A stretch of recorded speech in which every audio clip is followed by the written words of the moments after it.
we are so distant from the idea of empathy, let alone the practice of it, that we don't sometimes even know what the word means. We know it sounds something kind of like sympathy. Sympathy is to understand where somebody else is coming from, to acknowledge somebody else's pain. Empathy is to feel their pain. To feel their pain. The Prophet ﷺ exhibited this beautiful, unbelievable quality of empathy. And I want to share very quick, rapid fire, so try to stay with me. I just want to share a couple of examples of this empathy in regards to different people. How he would practice his empathy with different people. It didn't matter who it was. When Ikrimah, the son of Abu Jahl was the man who had declared war against the Prophet ﷺ, the Muslims and Islam. He had killed Muslims just for believing. He had tortured Muslims just for believing. And he was at the head of multiple plots to assassinate the Prophet ﷺ. He eventually led an army into the battlefield with the intent of killing the Prophet ﷺ and as many Muslims as possible. This man made it very clear what his position was in regards to the Prophet ﷺ and Islam. And eventually died with those same convictions. His son, who had fought by the side of his father and in fact continued his father's work after his father's death, he is now coming to Mecca to meet the Prophet ﷺ after the conquest of Mecca.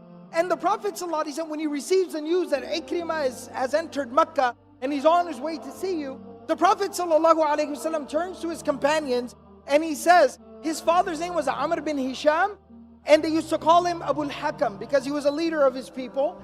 But the Muslims used to call him Abu Jahl because of his actions and his conduct.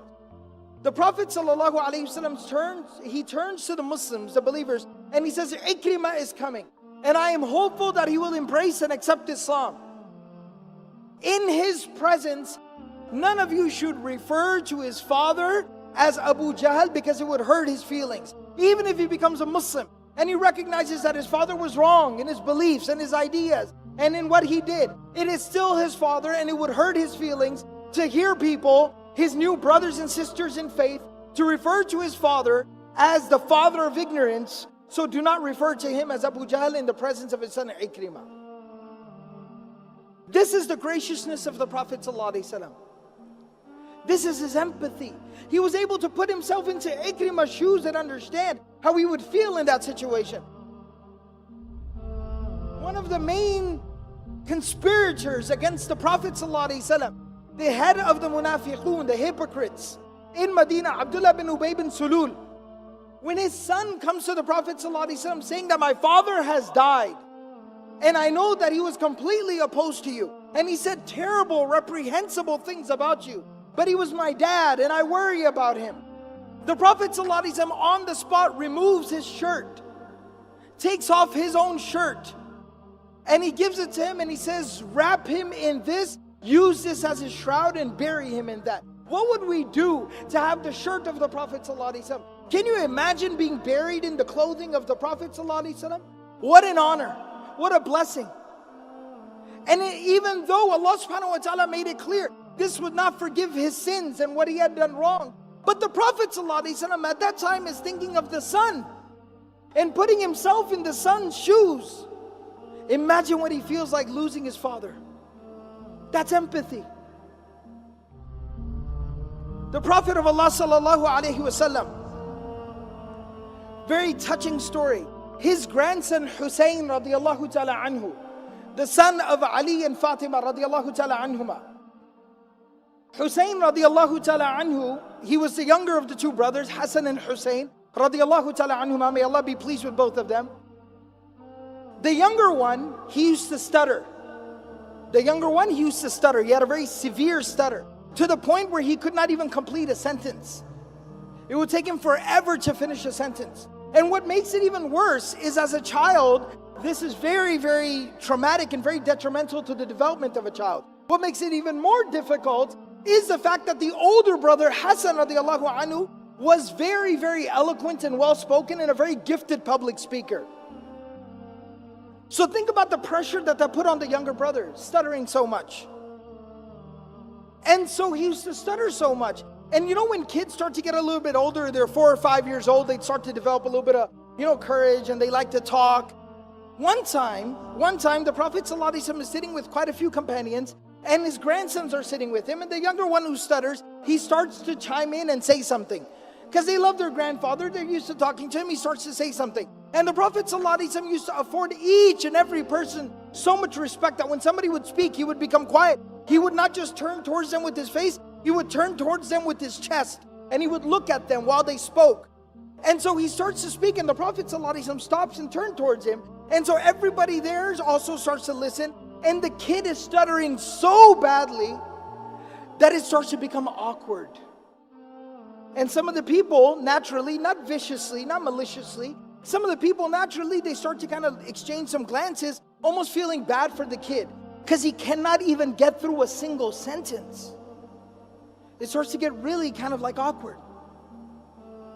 And the Prophet ﷺ never once interrupts him. He does not finish his sentence for him. But the companions, they say, they looked at the face of the Prophet ﷺ on how is he reacting, and they said he had a big old smile on his face, and he was looking at Hussein radiallahu ta'ala anhu, smiling and listening to him quietly. He didn't care if it took 5 minutes for him to finish what he was saying, but he let him finish what he was saying.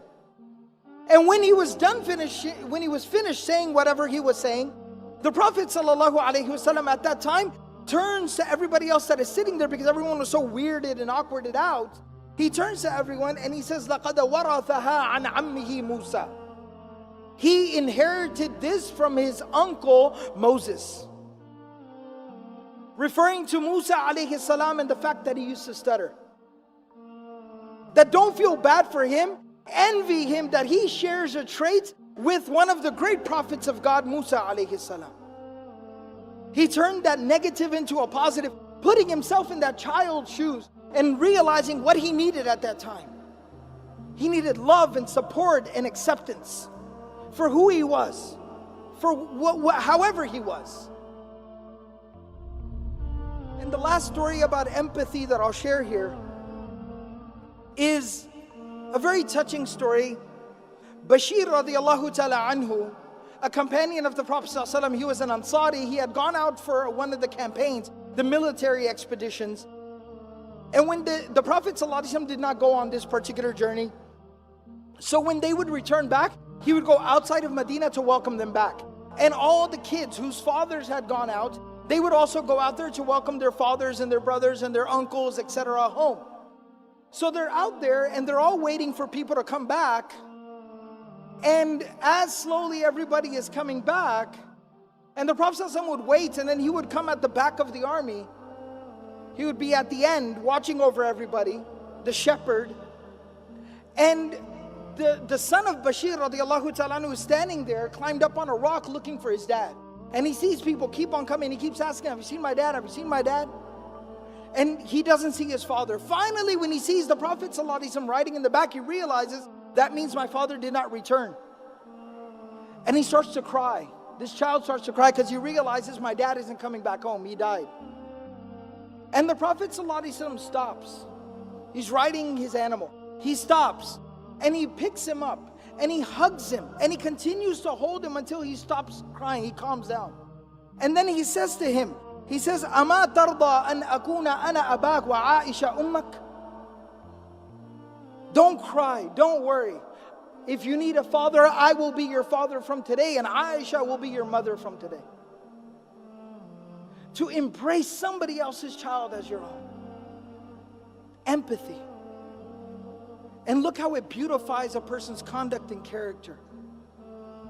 How it beautifies a person. This quality is central to the prophetic character.